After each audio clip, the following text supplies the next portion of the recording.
Hello. चलिए आज today I am going to teach you chapter 4 that is agriculture and the last topic is globalization. Okay, globalization मतलब होता है विश्वव्यापी तकनीक या व्यापार या सेवाएं जो भी हो, इसमें वृद्धि, विकास, विस्तार। ओके, तो ग्लोबलाइज मतलब है कि अपने ही एरिया या अपनी कंट्री में आप नहीं रह के पूरे विश्वव्यापी जो कुछ भी कार्य या सेवाएं या टेक्नोलॉजी जो भी किया जाए उसे ग्लोबलाइजेशन कहा जाता है। ठीक है, तो फर्स्ट ऑफ ऑल ग्लोबलाइजेशन का डेफिनेशन हम लोग थोड़ा सा पढ़ लेते हैं। तो globalization is refers to a increase in the movement of finance in inputs output information and science across vast geographical area. इसमें होता है कि ग्लोबलाइजेशन रेफर होता है कि जिसमें इंक्रीज ऑफ फाइनेंस, इसमें अर्थव्यवस्था कब बढ़ रही कब कम हो रही है। तो ये हर क्षेत्र में हर एरिया में हो सकता है, जिसमें वो अपनी कंट्री को नहीं पूरे विश्वव्यापी जो भी हो, जिसमें होता है कि आप व्यापार हो सकता है, एग्रीकल्चर हो सकता है, टेक्नोलॉजी हो सकता है, साइंस हो सकता है, सब कुछ इसके अंतर्गत आ जाता है। जहाँ की एक कोई भी चीज अपने ही देश में सीमित ना रह के पूरा विश्वव्यापी हो जाता है, तब उसे ग्लोबलाइजेशन कहते हैं। ठीक है, तो ये आउटपुट होता है, इनपुट एवं आउटपुट दोनों ही होता है। The gain from the globalization increase net income in many places. इसमें जो गेन होता है ग्लोबलाइजेशन, उसमें नेट इनकम इंक्रीज होता है। ठीक है, decrease of the level of property, अगर डिक्रीज हुआ तो उस एरिया में या उस कंट्री में पॉवर्टी की संख्या बढ़ती रहती है। And many there was increase level of food security. Food security के अंतर्गत भी होता है, जैसे कि आप अगर हम यहाँ एग्रीकल्चर की पढ़ रहे हैं तो एग्रीकल्चर में क्या होता है कि आप अगर एग्रीकल्चर जिस भी कंट्री का अगर अच्छा हो, इंक्रीज हो, अच्छे प्रोडक्शन हो, तो बहुत ही स्वाभाविक है कि उस कंट्री का जो ग्लोबलाइजेशन इंक्रीज होगा, मतलब कि उसका जो पॉवर्टी लाइन कमेगा एवं फूड सिक्योरिटी जो फूड का उत्पादन है वो ज्यादा होगा। ठीक है, so what are the positive and the negative effect of globalization, तो ये थोड़ा सा पढ़ लेंगे। इन 24 अगस्त 16 मैंने 1608 के करीब जब सूरत में फर्स्ट ब्रिटिश लोग आए थे, तो they are very much attracted by the cotton belts. जो कॉटन मतलब कपास की जो खेती थी वो सूरत में देखकर ब्रिटिश लोग बहुत ही प्रभावित हुए थे। ठीक है, they are attracted by Britisher मतलब कि जो ज़्यादातर मैनचेस्टर और लिवरपूल से जो आए थे, जो कि यूके और इंग्लैंड में है, मतलब कि यूनाइटेड स्टेट ऑफ किंगडम में है, तो ये कॉटन बेल्ट के ऊपर बहुत प्रभावित होती है। ये हमारे इंडिया में है, जो कि सूरत में उन लोग सब पहले आए थे, मतलब कि गुजरात में। तो they are very much attracted by the cotton belt. ठीक है, और उसी प्रकार नंबर 2 जैसे चंपारण फार्मर फोर्स, यहाँ क्या हो गया, ये थोड़ा सा नेगेटिव इफेक्ट हो गया था ग्लोबलाइजेशन का। यहाँ क्या होता है, फार्मर व फोर्स टू ब्रिटिश के द्वारा ही फार्मर को फोर्स किया गया था to grow a indigo and the no food grain for families. ठीक है, उनको जोर जबरदस्ती करके, जो कि बहुत ही नेगेटिव इफेक्ट है, बाहरी देशों का इंटरफेयर करना, उन लोग क्या करते जो जबरदस्ती नील का उत्पादन करवाने के लिए बाध्य कर देते थे हमारे इंडियन किसानों को, और उनको कहा जाता था कि आप कोई फूड ग्रेन मतलब कि कोई भोजन पदार्थ जो वाले जो क्रॉप्स है या वो नहीं उगा सकते हो अपनी फैमिली के लिए। तो ये कुछ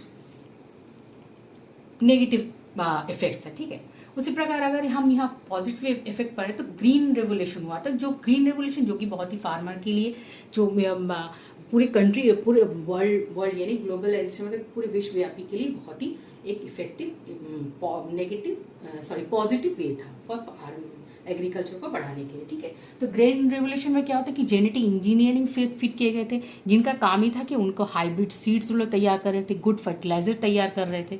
ठीक है, तो जेनेटिक इंजीनियरों का काम यही था कि वो हाई यील्डिंग सीड तैयार कर रहे थे और गुड फर्टिलाइजर तैयार कर रहे थे, जिससे होता है कि फार्मिंग में या फिर एग्रीकल्चर में उन्नति हो सके। ठीक है, हाइब्रिड अगर सीड अच्छे हों, अच्छा फर्टिलाइजर हो, तो स्वाभाविक है कि क्रॉप की प्रोडक्शन बहुत अच्छी होगी। ठीक है, अच्छा उसके आगे और एक था जो कि ऑर्गेनिक फार्मिंग हो रही थी। ऑर्गेनिक फार्मिंग हो रही है जिसमें ऑर्गेनिक चीजें ज्यादा तैयार होती, आर्टिफिशियल फर्टिलाइजर कम यूज होते, जिससे क्या होती है एग्रीकल्चर बढ़ रहा था। ठीक है, now the diverse crop from the cereal to high value crops like fruits, इसको डिवर्स कर दिया था, जिससे हाई वैल्यू क्रॉप्स तैयार किए उगा रहे थे, जो कि है हमारे कह सकते हैं जो कि पॉजिटिव इफेक्ट ऑफ एग्रीकल्चर है, जैसे फ्रूट्स, मेडिसिनल प्लांट्स या हर्ब्स, फ्लावर, वेजिटेबल्स।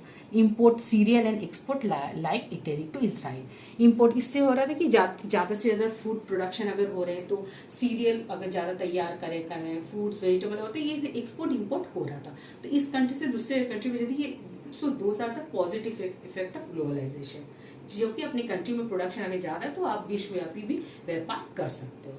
ठीक है, तो अच्छा, the biodiesel crops like jatropha and jojoba needs much less irrigation than the rice and the sugar. इस टाइप के जो क्रॉप्स होते हैं इसमें होता है क्या है कि आपको ज़्यादा पानी की ज़रूरत नहीं होती है, जिसके अलावा मतलब कि राइस और शुगर के में जैसे बहुत पानी की ज़रूरत होती है, तो ये जोजोबा टाइप की जो हम लोग क्रॉप्स तैयार करते हैं तो इसमें इरिगेशन यानी पानी की संख्या कम होती है। तो ये भी एक तरफ का एक पॉजिटिव इफेक्ट है ग्लोबलाइजेशन का। तो आप ये सब जो आता है ये विश्वव्यापी आता है, ये बाहर से भी आया कि इस तरह की क्रॉप्स आप अगर लगाओ तो इसमें आपको थोड़ा पानी की संख्या थोड़ा कम होती है। तो जैसे राइस शुगर के इसमें पानी ज़्यादा लगता है इस टाइप की क्रॉप्स को उगाने के लिए, ठीक है। अच्छा, ये है कि और what are the not these are not benefit for the farmer. क्या क्या बेनिफिट नहीं है ग्लोबलाइजेशन की वो हम लोग पढ़ते हैं। Farmer lack access to overseas market where they sell their product at higher prices and purchase cheaper inputs and better technology. ऐसा हो रहा था कि हमारे इंडियन फार्मर्स हो रहा था कि वे ग्लोबलाइजेशन के दौरान उन लोगों को जो रेट, उन लोगों जो अपने प्रोडक्ट के लिए रेट जो मिलना चाहिए था वो नहीं मिल रहा था। इससे होता था कि उनके अपनी टेक्नोलॉजी अच्छी होने के बावजूद भी उनको अच्छा रेट नहीं मिल रहा था, क्योंकि ग्लोबलाइजेशन ही ठीक करता है, अदर कंट्रीज पॉलिसी ठीक करती है कि किस चीज़ का रेट कैसे होगा। तो कुछ एशियन कंट्री हो या यूरोपियन कंट्री हो, तो कुछ कंट्री जैसे एशियन कंट्रियों का प्रोडक्ट्स ज़्यादातर हम हमारे इंडिया में अगर ले लें तो बहुत कम रेट में वो लोग ले रहे थे। तो ये एक प्रकार का क्या कह सकते हैं हमारे फार्मर के लिए बेनिफिट नहीं है, ठीक है। They also lack sufficient access of local market and face unfair competition for subsidies export। उन लोगों के लिए सफिशिएंट मार्केट भी नहीं था, लोकल मार्केट भी नहीं था जहां वो बेच सके। तो अगर ज़्यादा प्रोडक्शन हो रहा है तो उनका मार्केट भी तो चाहिए जहां वो अपने इन प्रोडक्ट्स को बेच सके, ठीक है। Inputs and outputs are controlled by the multinational companies. अब इनपुट्स और जो आउटपुट है वो कौन कंट्रोल कर रहा है? ग्लोबलाइजेशन अगर होगा तो मल्टीनेशनल कंपनीज से कंट्रोल करेगी। तो ये भी एक लैक है या फिर ये भी बेनिफिट नहीं है फॉर आवर इंडियन फार्मर्स, ठीक है। Farmers are force much unstable prices for their products. Farmer को फोर्स कर दिया जा रहा था कि आप ये प्रोडक्ट का कॉस्ट इसी में आप बेच सकते हो। शायद उससे मुनाफा नहीं हो रहा था क्योंकि उसका जो प्रोडक्शन कॉस्ट है और उसका जो बेचने का कॉस्ट है वो ऑलमोस्ट सेम हो जा रहा था, तो उसके लिए वो बेनिफिशियल नहीं हो रहा था, ठीक है। तो ये कुछ लैक भी है। The impact of trade liberalization on the price of agri products, interface level and domestic level depend on what policy other countries follow। Other countries जो फॉलोज करना चाहती थी वही होता थे, जैसे एग्रीकल्चर के जो प्रोडक्ट्स हैं या फिर उनको जो माने व्यापार का जो लिबरलाइजेशन मतलब वो जो स्वतंत्रता है वो उनके ऊपर नहीं हो सकता। तो ये कुछ लैक्स है या फिर कह सकते हैं ये नेगेटिव इफेक्ट ऑफ ग्लोबलाइजेशन है। ग्लोबलाइजेशन के जैसे कुछ पॉजिटिव इफेक्ट भी है उसी तरह कुछ नेगेटिव इफेक्ट्स भी हैं कि वो अपने स्वाधीन मतलब इंडिपेंडेंस के अनुसार उनको रेट नहीं मिल रहा था या फिर मिल रहा है। तो हमारे इंडियन मार्केट के लिए ये गुड भी है और भी बैड भी है, ठीक है। Now the chapter 4 is completed. If you have any question regarding this chapter and regarding this topic you may ask, okay। Thank you, bye bye।